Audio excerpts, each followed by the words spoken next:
जय जगन्नाथ। तो आ गोटे फ्रेश आउ नुआ भिडियो आपण मानकु स्वागत।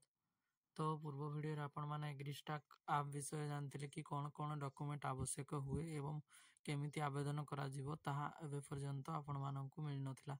तो सर्वप्रथम आपण माने tech EPD Odia YouTube channel को सब्सक्राइब कर नियंतु जा फल कि आपण माने वीडियो पाई परिवे।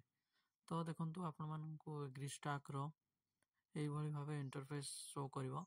तो एथिरे आपण मानकु check enrolment login with CSC एवं डैशबोर्ड। तो देखंतु डैशबोर्ड रे आपण मानकर जेते सब पीएम किसान सम्मान निधि योजना रे लाभार्थी अछंती तांकर एठी टोटल रजिस्ट्रेशन केते होईची तो ताहाटी देखा जाउची।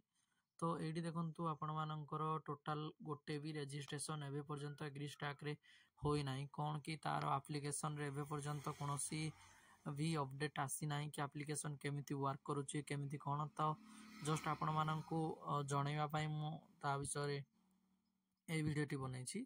तो सिंपली आपण माने tech UPD Odia YouTube channel को सब्सक्राइब कर नियंतु एवं पाखरे आस्था बेल आइकन को प्रेस कर दियंतु जा फल कि आपण माने वीडियो जेबे भी मु अपलोड करिवि आपण माने सर्वप्रथम पाई परिबे। तो देखंतु एई भली इंटरफेस रहिछि एप्लीकेशन रो। तो एथिरे कोनोसी भी चेंजेस आपण माने जेबे भी क्लिक करछंती तो सिंपली देखंतु एठी आपण माने फार्मर आईडी जदि क्रिएट करनांती रजिस्ट्रेशन के आधार नंबर दे करि परिबे।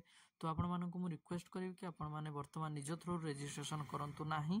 तो या ऊपर प्रॉपर ट्रेनिंग एबे पर्यंत मिली नाही। सीएससी जो वीएलई अछंती सेमानंकु भी मिली नाही कि पंचायत स्तर रे यार कोनोसी ट्रेनिंग ए पर्यंत मिली नाही। बस आपण माने जानि रखंतु कि एथिरे आपण मानकर जमी रो रजिस्ट्रेशन हेई पारिबो।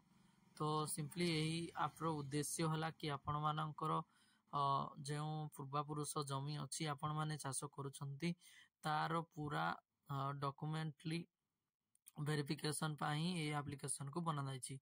तो जय जगन्नाथ, जय हिंद। वीडियोटी को मु एठी एंड करूछि। आपण माने